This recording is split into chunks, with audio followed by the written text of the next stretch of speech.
Can I follow up on that really quickly? If the threat of sanctions was not enough to stop him from actually moving forward with an invasion, will these harsh sanctions that we're seeing now be enough of a deterrent for him? Well, I think the sanctions are going to just continue to increase, and will have a ultimately crippling impact on many sectors of the Russian economy.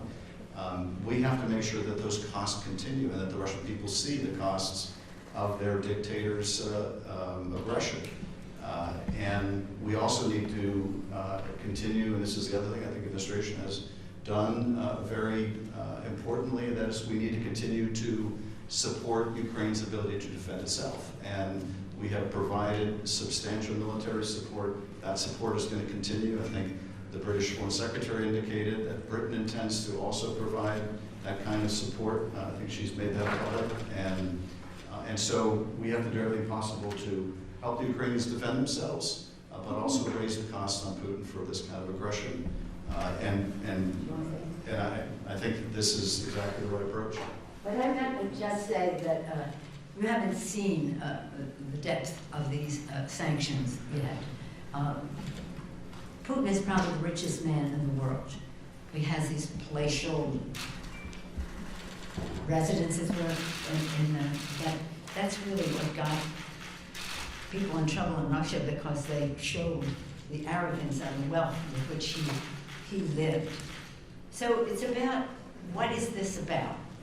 The people of and many of us have visited Ukraine and have seen that they love democracy.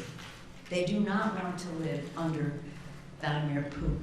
He does not want the Russian people to see what democracy looks like, and therefore he wants to bring them under his domain and his domain.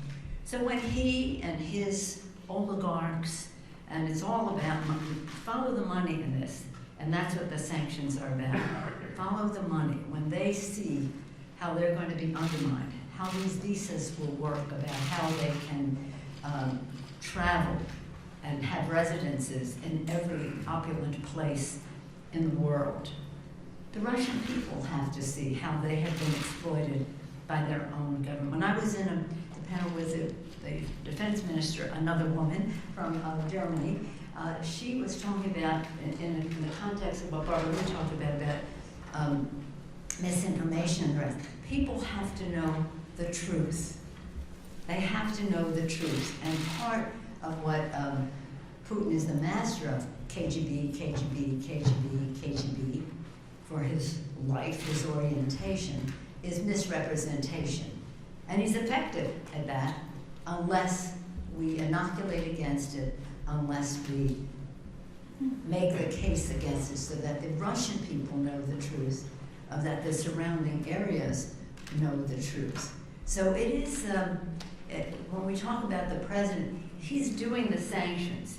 He has a full picture of all this. I said he was present there the day of the expansion of NATO. I saw the respect he commanded then, and that was 1997, by the heads of state of all of those countries. And of course that has only grown over time by his leadership, but also the expansion of NATO.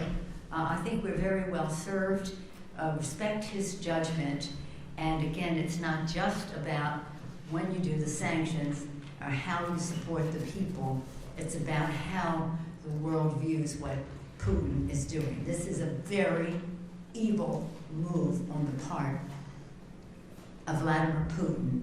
He's a KGB guy who happens to be probably the richest man in the world because of his exploitation of his own people that he doesn't want them to know about, and uses excuses like, it's changed. Every time you hear him say, well, they're part of us, that's who we are, they should be us. Now they're saying, well, we have to go in because they want to be part of NATO. This, my friends, is our moment. This is the Sudetenland. That's what people were saying there. You cannot ignore what Putin is doing. And nobody's, of course, ignoring it, but you cannot take it any lighter than what it is. A total assault on democracy.